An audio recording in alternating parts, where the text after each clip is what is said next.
As you all know on this committee, the department touches the lives of millions of Americans. We manage Americans' vast energy supply and natural resources. We honor federal trust responsibilities and our unique relationships with 575 tribal nations.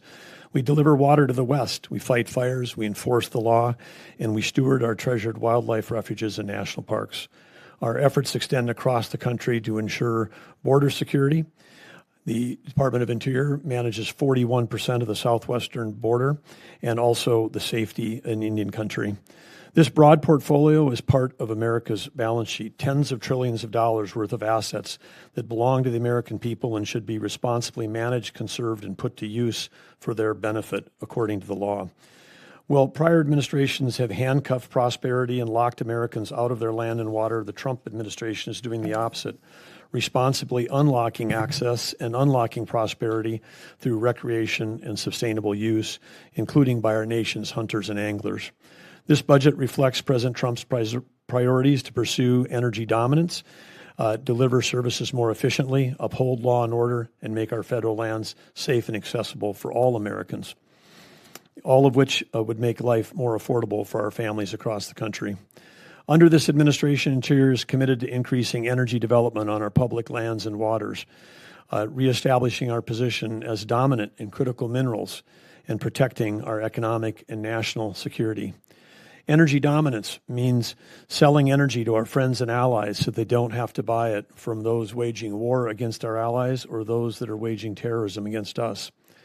We have eliminated burdensome, ideological, counterproductive regulations that undermine efficient land management and economic development while maintaining appropriate protections on our wildlife and our environment.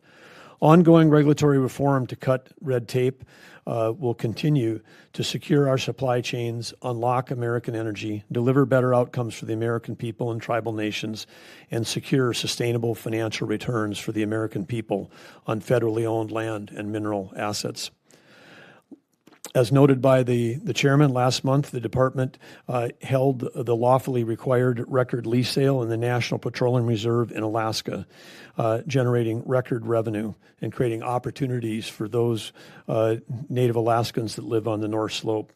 And following Congress' direction in the Working Families Tax Cut Act, we are scheduling and holding energy lease sales according to the law to increase supply and lower costs for Americans. The department estimates that revenues in 2027 will exceed nearly $20 billion. That's revenues coming in from the managing of our resources, more than offsetting the operational cost of the entire department. The department is also reducing costs by making our operations more efficient and more effective. The budget concludes 3 proposals to improve efficiency, including further strategic unification of the wildland fire programs into the department's new U.S. Wildland Fire Service, consolidation of the Endangered Species Act and Marine Mammal Protection Act, which are separately managed under NOAA, but unifying those with the parallel and often redundant work within U.S. Fish and Wildlife, and the reunification of the department's 2 existing offshore mineral management bureaus into a single entity, the Marine Minerals Administration. Streamlining government to offshore energy and mineral resources will deliver greater value to the American public, ensure the safe, expeditious, and orderly development of our resources and critical minerals. These unification efforts will streamline bureaucracy and make our work to fight fires, manage our forests, protect wildlife and the environment, and manage offshore resources. It'll make them all better, faster, smarter, and more effective. The budget also advances key administrative priorities, including upholding trust responsibilities and empowering Indian country, conserving America's wildlife and natural resources, and making public lands accessible to all Americans for hunting, fishing, and recreation and other uses. We are expanding efforts to cooperate with tribes and federal agencies to fulfill federal trust responsibilities by committing to open-door engagement, transparency, and sustained communication with all 575 federally recognized tribes. In 2027, the department will continue its commitment to advancing tribal sovereignty, promoting economic opportunities, reducing the probate backlog, and combating violent crime and the crisis of missing and murdered Indigenous peoples. Millions of Americans visit interior managed lands each year, fueling a boom in outdoor recreation economy and supporting jobs and small businesses nationwide. The 2027 budget focuses on the continued beautification of interiors assets. One big ask that I would have for this committee is the reauthorization of the Great American Outdoors Act Legacy Restoration Fund, passed by Congress and signed by President Trump in his first term. Reauthorization for additional 5 years would again help us to protect these important resources.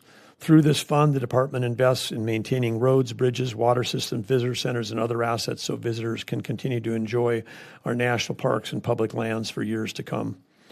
As we celebrate America's 250, the budget focuses on visitor-facing operation at parks, wildlife refuges, and across public lands.